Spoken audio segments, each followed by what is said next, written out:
है, आपके मन में नकारात्मकता है, श्रावण के में अनुष्ठान करिए, नेगेटिविटी चली जाएगी, आपका रुका काम पूरा हो जाएगा, आगे बढ़ जाएगी, आपकी सफलता आगे बढ़ जाएगी। श्रावण मास शिव जी को इसीलिए प्रिय है, प्रिय हो गया क्योंकि इस समय वर्षा होती है और इस समय सारे भक्त शिव जी को जलाभिषेक करते हैं। तो जो कंठ में विष का प्रभाव था, प्रकोप होता, उसको कम करने के लिए पंचामृत क्यों कहा? दूध है, दही है, घृत है, मधु है, शर्करा है। ये क्यों पंचामृत का? क्योंकि इन सब में विष को कम करने की शक्ति, विष काटने की शक्ति है, इसलिए सो पांचों को अमृत कहा। पंचामृत स्नान और अभिषेक का ये महत्व है, गंगा जल चढ़ाने का ये महत्व है। गंगा जल में भी जो है विष को काटने की शक्ति है। श्रवण नक्षत्र से संबंधित महीना श्रावण, और उसमें यदि सोमवार का दिन हो, क्योंकि सोमवार के दिन ही शिवलिंग की प्रथम उत्पत्ति हुई थी, शिव जी को जो है ये इसलिए सोमवार बहुत प्रिय हो गया।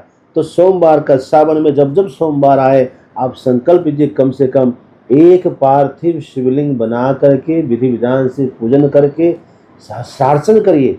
शिव जी के 1000 नामों से 1000 चीज चढ़ाइए, चाहे बेलपत्र लीजिए 1000 बेलपत्र चढ़ाइए, चाहे पुष्प लीजिए 1000 पुष्प चढ़ाइए, चाहे जो आपकी इच्छा, काजू चढ़ाइए 1000, किशमिश चढ़ाइए, पिस्ता चढ़ाइए, कोई भी एक फल भी आप 1000 क्वांटिटी में, कुछ नहीं तो सिक्का चढ़ाइए, 1000 क्वांटिटी में चढ़ाइए, उसका फिर प्रसाद हो जाएगा।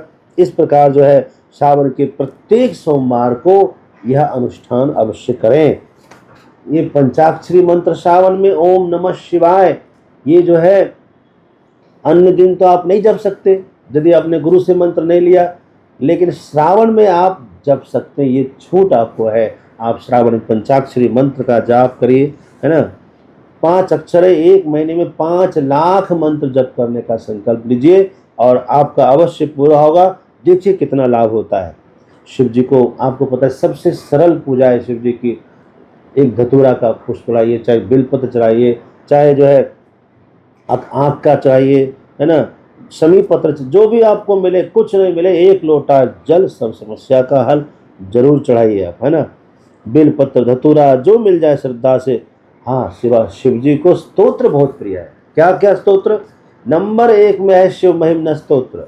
यदि आपको पूरा रुद्राष्टाध्याय नहीं आता और रुद्राभिषेक करने का मन हो तो आप शिव महिम्न स्तोत्र लेकर बैठ जाइए, महिम्न स्तोत्र करते जाइए, एक एक श्लोक पर एक सामान चढ़ाइए, शिव जी आपके संपूर्ण सामान को स्वीकार कर लेंगे, है ना।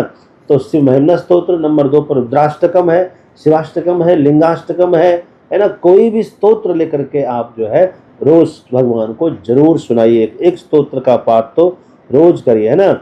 गौ सेवा करिए, अन्नदान करिए, जरूरतमंदों की सहायता करिए। इसमें क्रोध, असत्य भाषण, है ना, क्रोध, निंदा और व्यसनों, ये सब का त्याग करिए। खान पान को पवित्र करिए, घर में लहसुन प्याज आदि का भी त्याग हो जाना चाहिए, है ना। एक जो है वृद्ध ब्राह्मण थे, तो वो क्या करते थे, सिर्फ जल चढ़ाते थे शिव जी, क्योंकि उसके पास पंचामृत होता नहीं, दूध दही घृत सब उपस्थित नहीं हो पाता, केवल जल चढ़ाते थे और सब लोग बाकी हास प्रयास करते थे। कभी हास प्रयास नहीं करना, शिव जी के भक्तों की निंदा नहीं करना, कभी अनादर नहीं करना चाहिए, है ना। जो भी श्रद्धा से चढ़ाता है महादेव स्वीकार कर लेते हैं। एक माली फूल माला बेचता था, उसने कहीं सुना सत्संग में कि शिव जी को कहीं से भी कुछ भी चढ़ा सकते हैं। उसकी एक माला गिर गई नाली में, अब वो उठा नहीं सकता, उठाता तो भी वो बेच नहीं सकता था, ऐसी स्थिति में गिर गई। तो पूरी तरह से देखा कि माला तो नष्ट हो गई, लेकिन इससे पहले हम इसको शिव जी को समर्पण कर दें, शिवार्पण मस्तु कह दिया।